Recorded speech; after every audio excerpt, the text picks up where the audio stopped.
कहे जी हम यहीं पर रुकते हैं, तुम जाओ और हमारे जीजा श्री को हमारे आगमन की सूचना दे करके आओ। जैसी आज्ञा हो रहा है। शीघ्रता करना। मंत्री जा रहा है।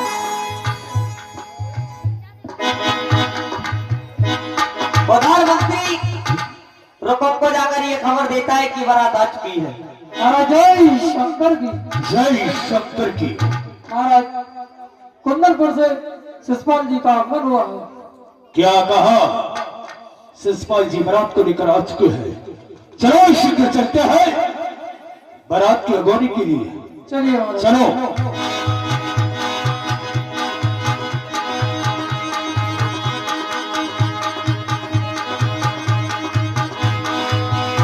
आज रुको कहीं पर आ जाते हैं जहां पर शिषपाल की बारात है। जय शिव। जय शिव। आइए शिषपाल, आपका कुंदनपुर में स्वागत है। आओ आओ हमारे गले मिलो। आइए साले साहब आइए। देखिए ये कैसा रिश्ता है। वो उससे साला कह रहा है, वो उससे साला कह रहा है, वो उससे जीजा कह रहा है, वो उससे जीजा कह रहा है। क्यों नहीं? मैंने आपको पत्रिका में लिखकर भेजा था, जो तुम्हारी 13,000 अच्छी सेना है उसे अपने साथ लेकर आना। जी हाँ लेकर के अपनी आया सेना साथ लेकर आए हो कि नहीं? जी हाँ जीजा श्री सेना साथ लेकर के आया हूँ। तो क्यों नहीं हो? आप ही अपने सेनापति को शीघ्र आज्ञा दे कि कुंदनपुर की चारों दिशाओं में सेना को तैनात कर दिया जाए, क्योंकि मुझे संदेह है कि यहाँ पर वो कृष्ण भी आ सकता है। याद रहे, कृष्ण यहाँ गलती से आ भी जाए लेकिन यहाँ से वापस लौट कर नहीं जाए। जीजा श्री आप निश्चिंत रहो, जो मेरी 13,000 छोड़ी सेना है वो कृष्णा को समाप्त कर देगी, और इतने पर भी नहीं समाप्त हुआ तो ये शिषपाल स्वयं जाकर के उसे मार कर आज समाप्त करके ही मानेगा। याद रखना जीजा श्री। ठीक है, आप आओ, शीघ्र विश्राम के लिए चलते हैं। चलिए जीजा श्री। आओ।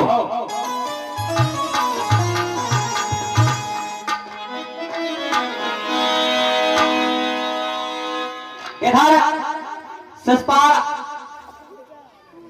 की बारात को दरवाजे में ठहरना ही के बाद उधर जो रुक्मणी है उसने ये बात सुनी कि मेरे भैया अपनी आंखों को लाल कर लिया है। ये दासी कहीं राजकुमारी जी। दासी मेरे साथ में बड़ा ही गलत हो रहा है। दासी ऐसा कौन सा भाई होगा जो अपने साली के साथ अपनी बहन का विवाह करेगा? हे विधाता, ये कैसी परंपरा है तुम्हारी?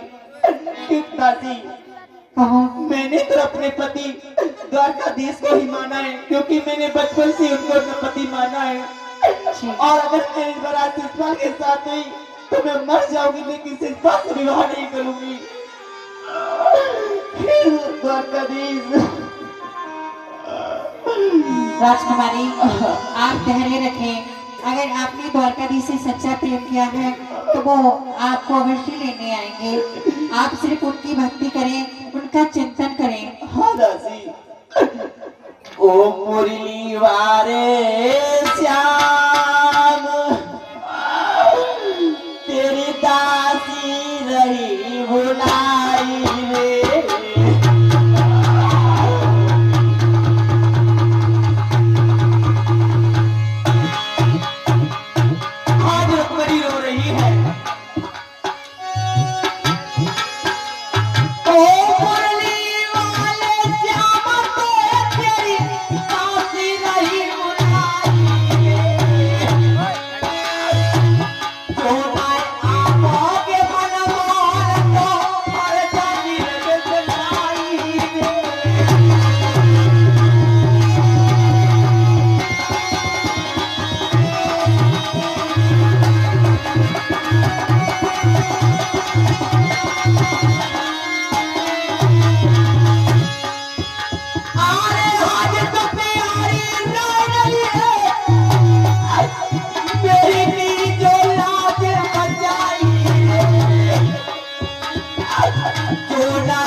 ये द्वारकाधीश अगर तुम नहीं आए तो मैं मर जाऊंगी, लेकिन इस बात से अपना विवाह नहीं करूंगा। उधर से रोको मारना है कुमारी, ये मैं क्या सुन रहा हूँ?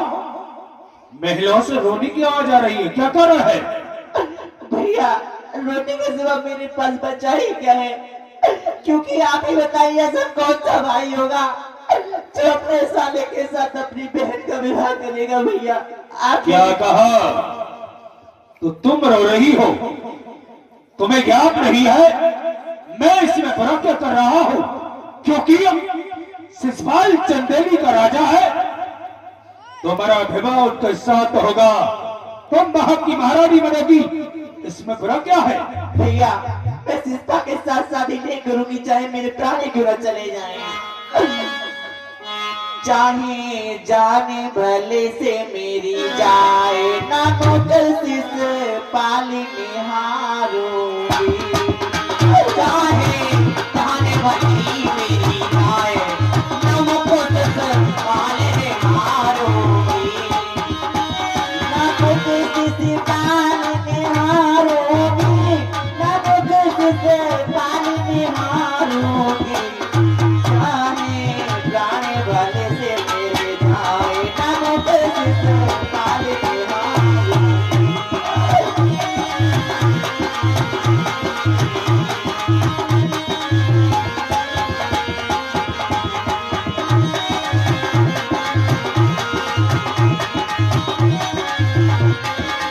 और भैया अपने श्याम की जो गलियां बन जाऊंगी, मैं घर से भाग जाऊंगी। रुक्मणी कहने लगी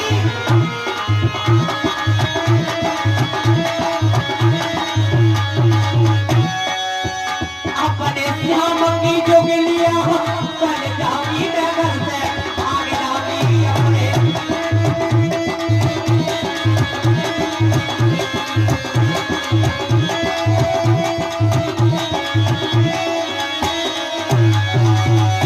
अरे भाग जाऊंगी,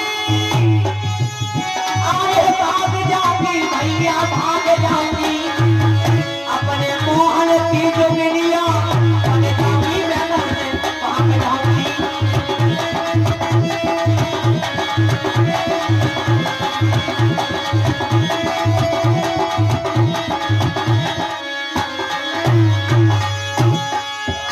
अरे जो सपार दूल्हा बने आवे,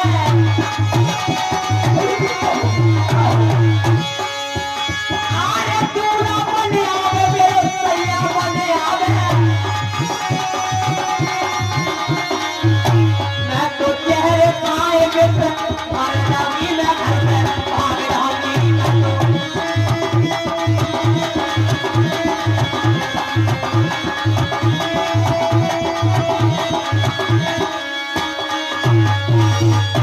रुक्मणी, तुम्हें ज्ञात नहीं है शिशपाल यहाँ बारात को लेकर आ चुके हैं और सुबह होते ही मैं तुम्हारा विवाह के साथ कर दूंगा। तुम भैया कहती हो विवाह नहीं करोगी, नहीं भैया, मैं ये प्रण कर चुका हूं कि तुम्हारा विवाह होगा तो केवल शिशपाल के साथ होगा। और तुम भागने की बात करती हो, पहले तो यहाँ कृष्ण आएगा नहीं, अगर गलती से आ गया तो कसम भोलेनाथ की कि उसके इतने टुकड़े करूंगा कि उसका खानदान नहीं पहचान पाएगा। याद रखना। दासियों, ले जाओ और इस रुक्मणी को 4 दीवारी के अंदर कैद कर दो। जब तक मैं इसका विवाह नहीं कर देता हूं तब तक इसे बाहर नहीं निकलने दिया जाए। ले जाओ शीघ्र। महामंत्री, क्यों नहीं शीघ्र चलते हैं शिशपाल के पास? चलिए और आओ। हाँ रुक्मणी से रुकम कह गया कि मुझे तेरे बारे में ऐसा कोई शब्द सुनने को ना मिले जो कि तेरे मुंह से निकले कि मैं श्याम से शादी करूंगी। मैं शादी करूंगा तो अपने साले शिशपाल के साथ करूंगा, अन्यथा किसी से नहीं करूंगा। आज रुक्मणी रो रही है।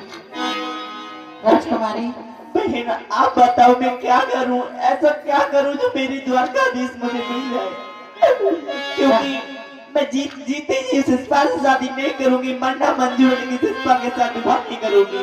राजकुमारी जी, कहिए। ये आपके घर की बात है, इसमें हम कुछ नहीं कर सकते हैं। आप बहुत थकी हुई लग रही हैं, कृपया आप आराम कर लें, हम भी घर का कार्य देखते हैं। ठीक है दासी, आप जाओ। ठीक, प्रणाम। कैसे सो जाऊं, कैसे मुझे आराम आए, मेरा कलेजा फटा जा रहा है।